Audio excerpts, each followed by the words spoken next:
போகிறோன்னு பார்த்தீங்கன்னா பிக்கு பாய் அவங்களுடைய ஜென்ரேஷன் இருக்கிற வீட்டுக்கு தான் நம்ம போய்கிட்டு இருக்கோம். யார் இந்த பிக்கு பாய் அப்படின்னு பார்த்தீங்கன்னா, இவங்க வந்து 1908 1908 வந்து ஷிர்டிக்கு வராங்க. இவங்க வந்து அகமத் நகரை சேர்ந்தவங்க. அகமத் நகர்லேருந்து ஷிர்டிக்கு வராங்க. இவங்களுக்கு கல்யாணம் ஆகி இவங்க கணவர் வந்து கொஞ்ச நாள்லேயே இறந்து போயிடுறாரு. அதுக்கடுத்து அவங்க ஒரு விதவையா யங் விடோ ஃப்ரம் அகமத் நகர் அவங்க வந்து ஷிர்டி வராங்க. ஷிர்டி வந்தோடனே அவங்க வந்து எங்கே தங்குறாங்கன்னா, நம்ம ராதாகிருஷ்ணமாய் அம்மா தங்கியிருக்க இடத்துக்கு பக்கத்தில் அவங்க தங்குறாங்க. அது மட்டும் இல்லாமல் ராதாகிருஷ்ணமாய் அம்மாவோடைய ஒரு பெஸ்ட்டு ஃப்ரெண்டாக பிக்கு பாய் இருந்திருக்காங்க. இப்போ பிக்கு பாய் அவங்க ஜென்ரேஷன் இருக்கிற வீட்டுக்கு தான் நம்ம இப்போ வந்திருக்கோம். இதுதான் அவங்க ஜென்ரேஷன் இருக்கிற வீடு. பிக்கு பாய் வந்து பார்த்திங்கன்னா 1908 ரொம்ப இளம் வயதிலேயே அவங்க வந்து விதவையாயிடுறாங்க. அது மட்டும் இல்லாமல் இளம் வயதிலேயே அவங்க வந்து பாபா கிட்ட ஷிர்டிக்கு வந்துடுறாங்க. இங்கே ஷிர்டிக்கு வந்தோடனே அவங்க வந்து ராதாகிருஷ்ணமாய் அம்மா கூடயே இருந்து ஷிர்டிக்கில் பாபாவுக்கு அவங்களால முடிஞ்ச சேவையெல்லாம் பண்ணிக்கிட்டு இருக்காங்க. அதுக்கடுத்து பாபா வந்து பார்த்திங்கன்னா அவரே அவங்களுக்கு வந்து 2வது கல்யாணம் பண்ணி வைக்கிறாரு.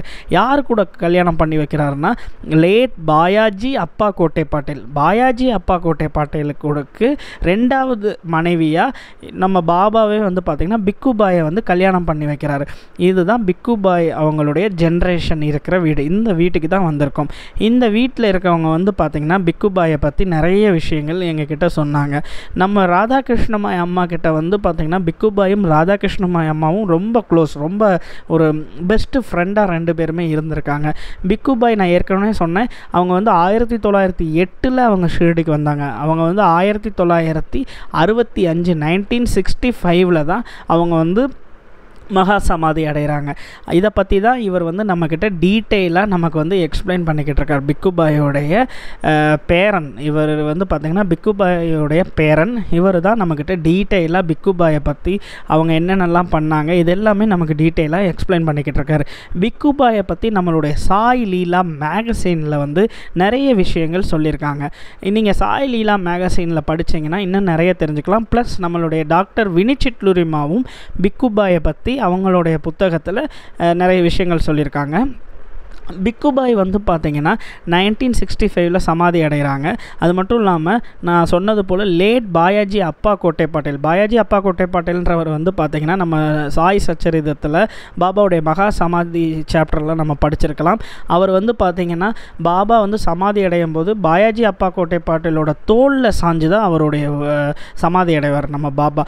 அவருக்கு தான் இவங்க வந்து பிக்கு பாய் வந்து 2வது மனைவி பிக்கு பாய்ன்றவங்க. இப்போ நீங்கள் பார்க்குறீங்களா, இது வந்து பிக்கு பாயோடைய மருமகள். இவங்க வந்து பார்த்திங்கன்னா இப்போ நம்ம கூட பேசிக்கிட்டு இருக்காருல அவருடைய அம்மா. இவங்க வந்து பிக்கு பாயோடைய மருமகள்.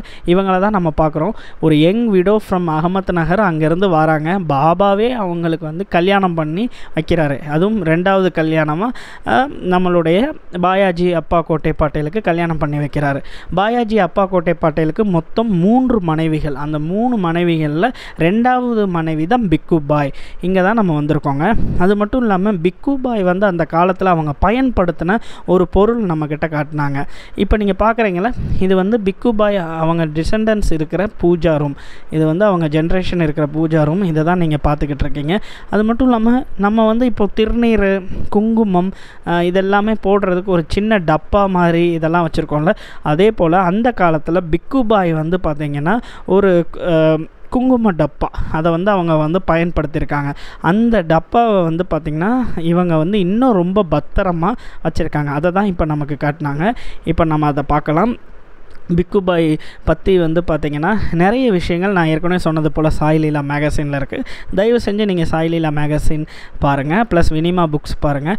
இப்போ நீங்கள் பார்த்தீங்கன்னா என் கையில் இருக்கிறது வந்து பார்த்திங்கன்னா பிக்கு பாய் அவங்க வந்து பயன்படுத்தின அந்த குங்குமம் பாபா உதி போடுற அந்த சின்ன டப்பா அதை தான் நீங்கள் பார்க்குறீங்க. ரொம்ப ரொம்ப அருமையாக இருந்துச்சுங்க. இந்த வந்து இவங்க ஜென்ரேஷன் ரொம்ப பத்திரமாக வச்சுருக்காங்க. இவங்கக்கிட்ட வந்து பார்த்திங்கன்னா பிக்கு பாய் அவங்களுடைய படம்லாம் இல்லை. இவங்கக்கிட்ட பிக்கு பாயோடைய நினைவாக இவங்கக்கிட்ட இருக்கிறது இந்த ஒரு சின்ன டப்பா மட்டும்தான். இதை தான் நீங்கள் பார்க்குறீங்க. கண்டிப்பாக நீங்கள் எல்லாருமே இங்கே வரலாம்.